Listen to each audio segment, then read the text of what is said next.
Hello, my name is Cordelia Rogerson, and my role is Head of Collection Care and Metadata Management at the British Library, or the BL. The British Library is the National Library of the UK and has a reach across the world, since the collection is one of the largest and most culturally diverse collections in the world. In my role, I'm responsible for the care of the collection and ensuring it is available for use for anyone who wishes to use it. In this presentation, I'm going to introduce some early thoughts being developed at the library towards a collection management strategy that emphasises sustainability.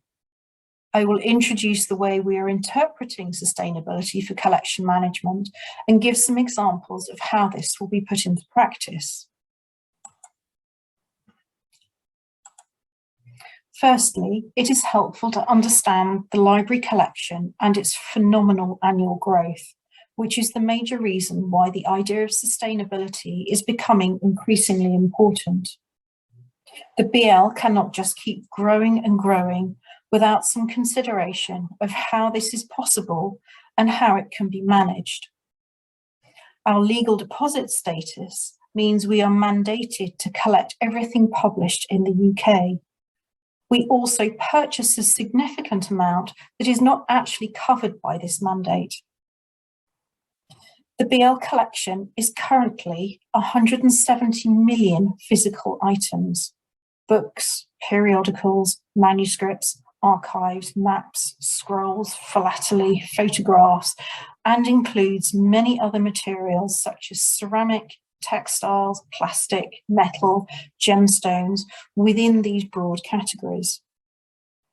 The cataloguing backlog is substantial and contains material acquired from the early 20th century up until stock arriving yesterday. This is because the collection growth is so rapid, despite our best efforts, we never fully catch up. Currently, the expansion rate for the physical items is 8 linear kilometres of stock a year. The digital collection is expanding equally rapidly. Annual growth is around 500 terabytes. The current web archive storage is around 828 terabytes, which is actually a very small proportion of the collection. The BL is needing to invest heavily in digital infrastructure as a result. The future collecting outlook is complex. Both digital and physical publishing are thriving and increasing. The rise of smaller presses and self-publishing gives added complexity and processing cost, since these rarely fit established work streams. User behaviour is also changing. Whilst digital access is not always the answer, many more users expect to access and download content without leaving home. Digital infrastructure at the scale the BL requires is unprecedented and is a challenge to develop. The BL cannot ignore the cultural implications of a collection spreading across many cultures and cannot overlook the importance of international engagement, partnerships, and knowledge sharing. Unsurprisingly, the BL is facing year-on-year budget cuts.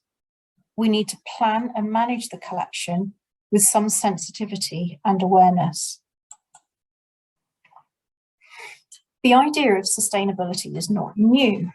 Green issues are becoming increasingly embedded within corporate life and strategy. Typically, this focuses on energy reduction, waste management, and centres on building and estate management, coupled with individual workplace behaviours. This may include recycling, turning off PC monitors, reducing the reliance on air conditioning in storage areas, and so forth. However, it becomes increasingly obvious at the BL we need to have this approach applied to collection management, since just adding to the collection has a huge impact on resources and budget. Essentially, this means we are moving away from purely concentrating on collection growth. Although this does continue, we are also thinking more holistically why we have the collection and how we can manage this most effectively. now and in the future. It is clear a review and evaluation of our Keep Growing the Collection previous strategy is required. 4 applicable interpretations of sustainability have been identified. Physical sustainability, or longevity and security of the collections. Secondly, social sustainability, or ensuring the BL supports community and society as intended. Thirdly, environmental sustainability, or ensuring our practices have manageable impact on the environment. And finally, financial sustainability. Can we afford to do this? There is inevitably overlap between each facet, and I will give some examples of how we are planning to do this. For physical sustainability, we have refreshed and enhanced the risk assessments for the collections. 2 major risk assessments now exist, one for the physical collections and one for the digital collections. These identify the biggest risks to those collections in a consistent format, enabling an holistic overview of the highest risks. This is useful to demonstrate that we need resource in those areas. For example, for the physical collections, water ingress in one particular storage building is a problem. We can now evidence this and argue for resources to fix it. For the digital collections, some important servers were not being stored in appropriate environments, giving risk of loss. This was highlighted and now resolved, since we could demonstrate the risk corporately using the assessments rather than merely word of mouth. New key performance indicators were created for the corporate dashboard around critical activity to ensure visibility at corporate level. Conservation projects quite deliberately demonstrate efficiency of resources. Equally, the major cataloguing work streams are highlighted to show efficient use of external data, meaning our own processes are less expensive. Both of these activities are labour intensive and therefore expensive. They are at risk of cuts. However, with their importance highlighted, this risk is reduced. Finally, around communication, giving the uncomfortable bad news may seem counterintuitive, but again, highlighting the issues is important to get them noticed and solved. The cataloguing backlogs were recently presented to the BL board, and success. Previously, cataloguing was considered an area needing cuts. Now it is seen as an area needing growth. Social sustainability really centres on understanding that the library is not an end in itself, but actually has a formidable purpose to support and enrich society. In developing sustainable collections, we need to understand that if we do not do this appropriately, we do not fulfil our purpose. Nobody benefits from a collection that is not seen and not accessible, however significant the items happen to be sitting in the storerooms. A significant effort has been made in a cross-library team over the last year to promote and develop an acquisitions strategy or a content strategy that has a focus on what people actually want rather than what we think they want. For legal deposit, we are working to ensure that underrepresented groups are not excluded. By doing this, we are engaging and partnering with smaller publishers or less mainstream publishers. We are assisting their processes to enable them to be collected more easily. A new content strategy for bought acquisitions, both historic and new stock, means all collection areas must now apply evidence of user data to justify purchases. Each collection area is developing priorities for collection to create a focus and also to openly acknowledge we cannot collect everything. We have decided we will create collections around current events, such as the COVID-19 pandemic, to add to the corpus of UK material. Finally, we are undertaking impact surveys on the priorities developed to ensure we can match processing and cataloguing resource to new acquisitions. It is very early days for this, but it is certainly a more managed situation than previously. In this deliberately simple diagram, cost is plotted against use or demand.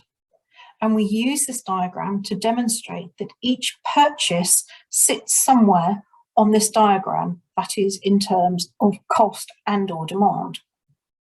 Whilst the ideal is to find low cost and high use items, this is not always realistic. Sometimes high cost and lower use is apt depending on the context. But what we are trying to do is highlight the thinking and decision behind each purchase. If everything is high cost and low use, it would be a problem. But each purchase must consider who will benefit from that purchase and the impact of the cost. It makes it a purposeful decision rather than just an intuitive one. Environmental sustainability is perhaps the most familiar aspect. In addition to the measures to cut energy consumption in storage and environmental control for collection management purposes, we are not just looking at collection growth, but also when it is appropriate to deaccession. The long-standing deaccession policy at the BL is very rarely used. It is time-consuming and often costly to put into practice. The policy is now under review to make sure it includes digital as well as physical collections. We also want to ensure the policy is usable and not overcomplicated. Step-by-step instructions will be created to assist curators in putting deaccession into practice where appropriate. As we build more and more storage to house the collections, we encounter material that is duplicated or now obsolete for various reasons. Keeping this content just adds to the environmental burden. Moreover, as the digital collections grow, we realise there is insufficient discipline in deleting duplicate or otherwise unwanted files. The digital disposal policy is being communicated to highlight the fact that data storage has a carbon footprint too. Keeping multiple files beyond those for preservation purposes has an environmental impact. We only aim to acquire and keep the material we really need, albeit if it is still a huge amount in our case. Financial sustainability perhaps speaks for itself, but this has actually prompted some of the most interesting thinking. Nor do I advocate that all decisions should merely be financially driven, far from it, but inevitably finance plays a strong part in our work lives. Over the last 2 years, we have been calculating the cost of collection material over its life cycle, rather than merely focusing on its upfront purchase cost. In this way, we demonstrate the impact of managing a collection and not just the purchase price. Financial planning tends to look ahead to budgets 3 to 5 years from now. In collection management, we are looking at the accumulated cost 100 years ahead to demonstrate the impact of managing such a large collection. The models I will show demonstrate proportionate cost, not exact pounds, but it gives a strong idea of the financial burden of the collection. Here we see a model that demonstrates the cost of time of a single printed book with an average purchase price of £38. The acquisition initially is a high proportion of the cost, with cataloguing and access costs adding a little more. So you can see along the bottom the turquoisey colour is the acquisition cost over 100 years. Over the next 10 to 100 years, the acquisition cost is superseded by other accumulated costs of managing their book in the library. Over the years, the cost of storage, moving it around, conservation measures, access and retrieval costs add up.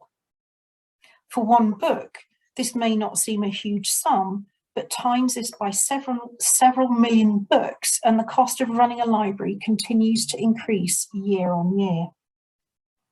Communicating this to curatorial colleagues, as well as chief officers and head of finance, has been critical in gaining a broader understanding of collection management.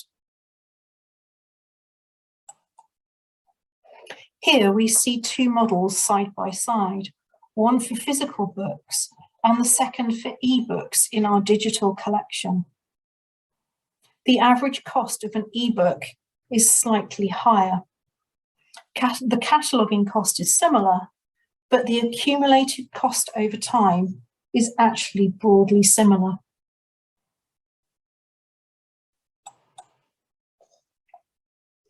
What is very difficult to predict in the e-books model is what a digital book will look like in 100 years' time.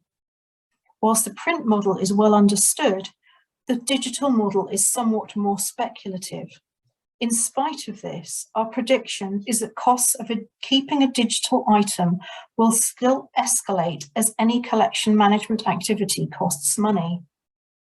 These models have had a strong impact in communicating not just the importance of collection management, but also a different view of managing collections over time. Even if the digital offer is less certain and we don't know exactly how the digital landscape will change and develop, we still need to invest in it now, since user expectation demands digital content. Putting the strategy into practice across the organisation will need strong communication and advocacy with peers and colleagues. Using evidence-based information such as life cycle costings adds weight to the argument. Broadly, so far, colleagues have understood the impetus for doing so, and we've been pushing against an open door. Social sustainability, in particular, emphasises our purpose as a national institution, and this is increasingly important. Ultimately, it is intended that the strategy will promote accountability, reflective practice, and encourages evaluation of what we are doing and why. It helps put the user at the centre of our activity, whether that user is visiting tomorrow or in 50 years' time. A sustainable collection management strategy is not a nice to have, but today it is a need to have. Over time, we intend the question should shift from should we have it to can we provide custodianship that is sustainable. This is not necessarily a radical change, but one that reflects current times and circumstances as we continue to develop our collection management practice. Thank you very much for your time.